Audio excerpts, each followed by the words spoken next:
মোহতারাম, যদি বলতেন এই যে জলবায়ু পরিবর্তন আমরা দেখতে পাচ্ছি, বৈশ্বিকভাবে জলবায়ু পরিবর্তন ব্যাপকভাবে হচ্ছে এবং এই যে গরম তীব্র আকার ধারণ করেছে, এটার মূল কারণগুলো কী কী যদি পয়েন্টে বলতেন দর্শকদেরকে। আচ্ছা, এই ব্যাপারে তো যারা পরিবেশ নিয়ে কাজ করছেন জি। এবং বৈশ্বিক উষ্ণ অবস্থা, বৈশ্বিক আবহাওয়া নিয়ে যারা কাজ করছেন সকলেই একমত জি। যে এটার মূল অন্যতম কারণ হলো মনুষ্য সৃষ্ট। জি। মানুষেরই কারণে এগুলো ঘটেছে।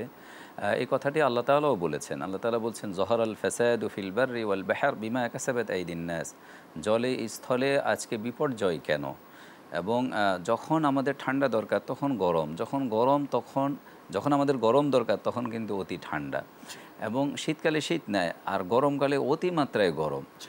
তো এই যে একটা বৈশ্বিক আবহাওয়াগত যে পরিবর্তনটা, এটি কোনো সন্দেহ নাই এটা মানুষেরই হাতের কামাইয়ের ফসল। জি। এবং সেটা অন্যতম একটি কারণ হলো আজকে যে সবুজ বনায়ন, বৃক্ষায়ন, যেটা এই কর্মসূচি থেকে আমরা অনেক পিছিয়ে আসছি, বরং অধিকন্তু আমাদের দ্বারা অনেক গাছগাছালি আমরা কেটে ফেলছি এবং এগুলো আমরা উজাড় করছি।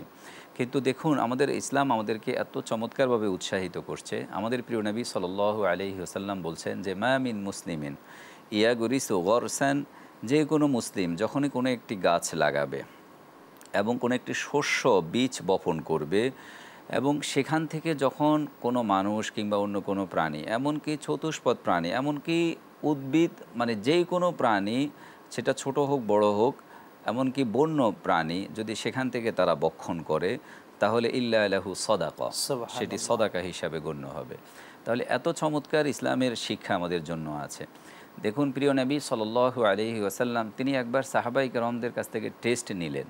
তিনি বললেন যে ইন্না মিনা শাজার শাজারাতান লা ইয়াসকুতু ওয়ারাকুহা, যে একটা গাছ এমন আছে, মানে গাছগুলোর মধ্য থেকে একটা গাছ এমন আছে যে গাছের পাতা পাতা কখনো ঝরে না। তো লোকরা চিন্তিত হয়ে গেল, সেটা কেমন পাতা? তো রাসূলুল্লাহ বললেন যে এটার উদাহরণ ওয়াইন্নামা হিয়া মাসালুল মুমিন, এই উদাহরণটা মুমিনদের সঙ্গে অন্তর্ভুক্ত, মুমিনদের সঙ্গে সামঞ্জস্যপূর্ণ। তখন লোকেরা চিন্তা করলো এটা কি গাছ হতে পারে। তো অনেকে চিন্তা করলো এটা মনে হয় কোনো বন্য গাছ হবে যেটা আমরা জানি না। তবে একজন সাহাবী, তিনি বয়স অত্যন্ত ছোট ছিলেন, আব্দুল্লাহ ইবনে উমর রাদিয়াল্লাহু আনহুমা, তিনি মনে মনে ভেবেছিলেন যে এই গাছটা হবে হলো খেজুর গাছ। কিন্তু ফাস্তাহাইতু, তিনি নিজেই বলছেন যে আমি ছোট মানুষ, তো ছোটদের বড়দের মাজলিসে কথা বলতে হয় না, এটা শিষ্টাচারের খেলাফ, তা আমি বলি নাই। তো রাসূলুল্লাহ বললেন যে হ্যাঁ, এটা হলো হিয়া নাখলা, এটাই হলো খেজুর গাছ। দেখুন, আল্লাহ রসুল গাছ সম্পর্কে কত সচেতন ছিলেন, যে খেজুর গাছের পাতা কখনো ঝরে না, যে বসন্তকালে গাছের পাতা যে ঝরে যায়, শীতকালে ঝরে যায়। জি। তো রাসূলুল্লাহ সাল্লাল্লাহু আলাইহি ওয়াসাল্লাম সাহাবাই কেরামদেরকে ওই গাছের উদাহরণ দিয়েছেন, যে গাছের সঙ্গে উদাহরণ হলো এমন গাছের সঙ্গে মুমিনদের উদাহরণ, যে মুমিনদের ঈমান কখনো নড়বে না, ঈমান কখনো দুর্বল হবে না, তারা শক্ত অবস্থানে অবস্থান করবে। জি। তাহলে এইভাবে আল্লাহ রসুল সাল্লাল্লাহু আলাইহি ওয়াসাল্লাম আমাদেরকে উৎসাহিত করেছেন গাছ লাগানোর ব্যাপারে। তো এক কথায় হলো, আজকে জলবায়ু যে বৈশ্বিক পরিবর্তনটা, এটি গাছ নিধনের ফলে, এবং এটি আমাদের হাতের কামারি ফসল।